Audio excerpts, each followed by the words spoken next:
Toronto Real Estate Board, or TREB, they published their annual report at the end of 2023, and according to that, the volume of transactions happening across GTA for the 2023 year has gone down the lowest we have seen in the last 13 years. So when we look at the amount of transactions happening across the GTA neighborhoods, it has seen the lowest in the last 13 years, going back all the way to 2009.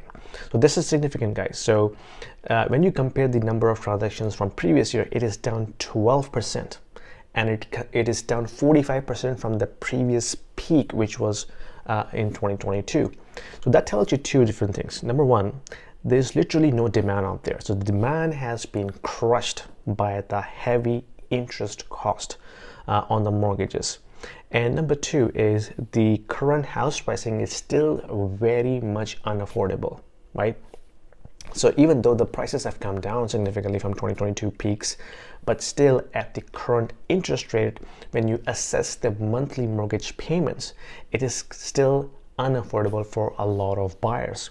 And keep in mind right now that the kind of buyers that are out in the market right now, they are mostly genuine buyers who are looking to buy as their own shelter. Maybe they're downsizing, maybe they're upsizing, maybe they have divorce issues, but there's literally no investor out in the market because the numbers at this price and at this current interest rate doesn't make sense at all. So if you are an investor, you need to run numbers to make sure you are still making profit by making these transactions. If the numbers doesn't make any sense, why would you do that? Why would you take that risk?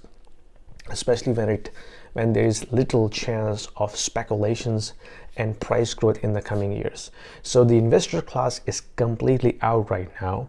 The genuine buyers are struggling to meet because of the high interest rate, which explains why there is no demand out there. When we look at the supply side of the equation, we don't have enough supply, okay?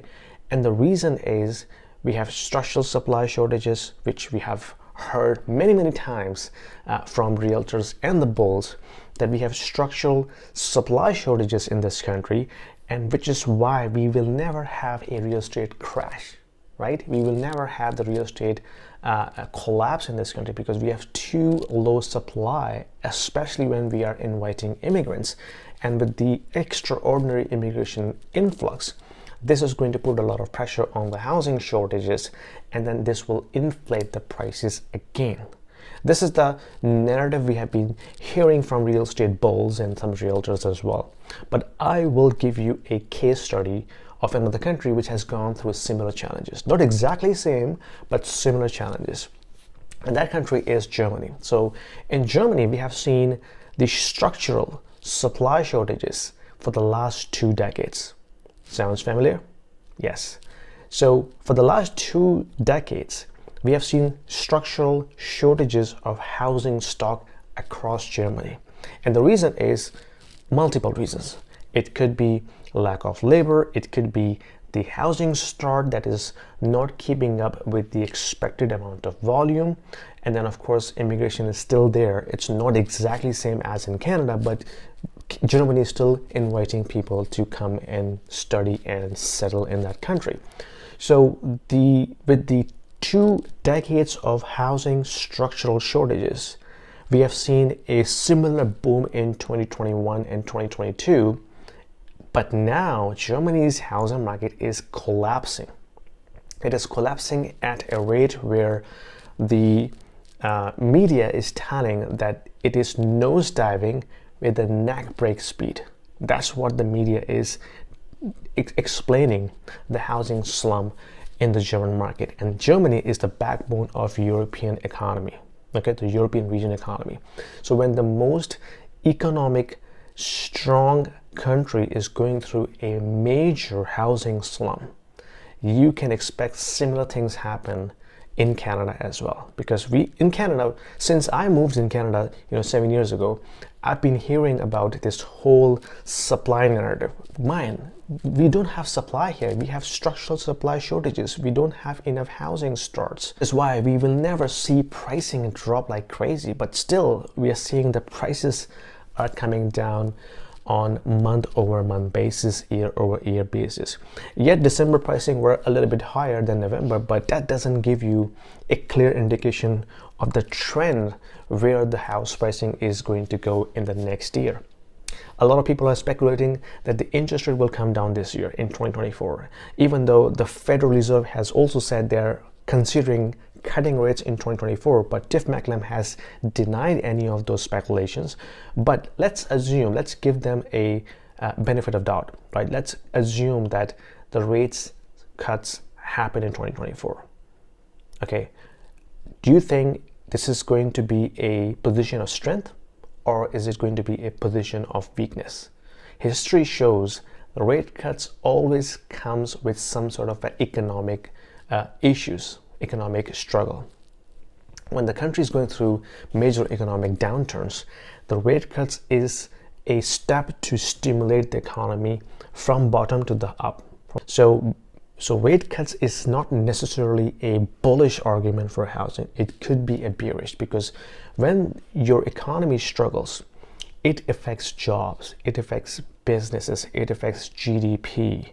When the purchasing power reduces significantly, people will be worried about putting the food on the table, not buying $1 million houses. Okay, so understand the economics, understand the factors that what can be in play when it comes to cutting rates in the economy. So a lot of people will tell you, don't worry about it.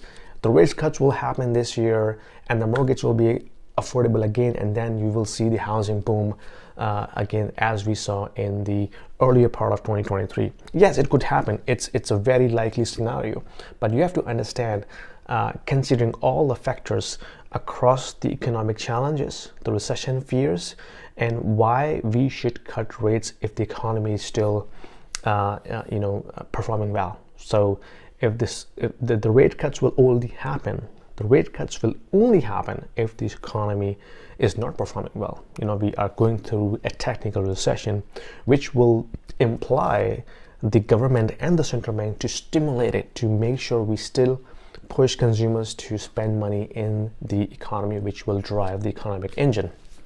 So let's take a look at the German situation. So Germany has seen structural shortages from a housing stock supply perspective across the 2 decades. And then we saw a major boom, and then now we're seeing a significant slump, significant decline across the country.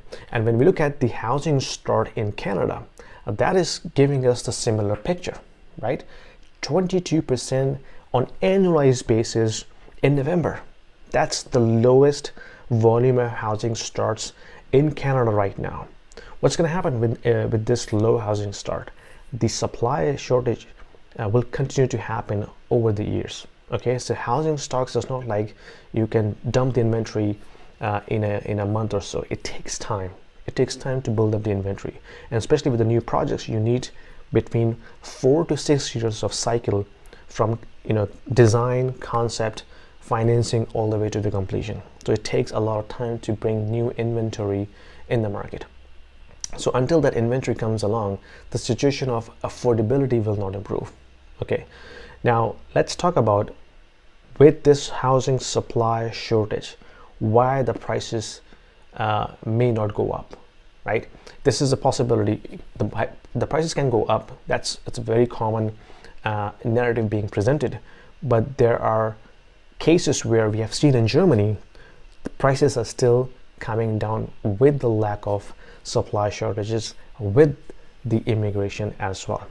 So it's all about the affordability, the purchasing power, the numbers making sense kind of a thing. Okay, if your purchasing power is so effectively reduced, you're not able to pay for your necessities like food and fuel, because you need to drive to do work, to make money. So when you have a lot of purchasing power being stolen or being reduced, you're not considering making a major purchase. Okay, unless the rates come down significantly to make numbers sense again. That is a very different scenario. I think nobody's considering that scenario in the near future. So the overall outlook from an economic perspective is very bleak. Okay, and with that bleak scenario, rate cuts could happen, but from a position of weakness, not from a position of strength. And that may imply it could be a recessionary period where people will be worried about their jobs, their businesses, their purchasing power, their spending power, and they may not necessarily be considering a major purchase like a housing. And this is not just Canada. The economic challenge that we have is global. The global economy is slowing down. Look at Europe, look at US, look at Canada, look at Australia. The Asia Pac countries are struggling as well. So it's a global economic slowdown, and in that environment, you don't expect GDP to grow in the next 6 to 12 months. Okay, so I think this gives you a clear picture in terms of where the economy is heading, and then in that situation, you have to consider how the rate cuts is going to impact the overall economic dynamics, and then of course the spending power, and how this will improve the sentiment in terms of the spending habits, and which will drive the housing market further down or up depending upon the overall numbering structure, and interest rate will make a major factor in that decision. Anyway, this is just me thinking about it, sharing my thoughts with you, and you let me know what you think about it, how you are seeing the economic challenges in front of you, how you are getting prepared for any major economic slowdown, and let me know what you think about it. If you like this video, give me a thumbs up, subscribe, and I'll see you in my next video. Thank you.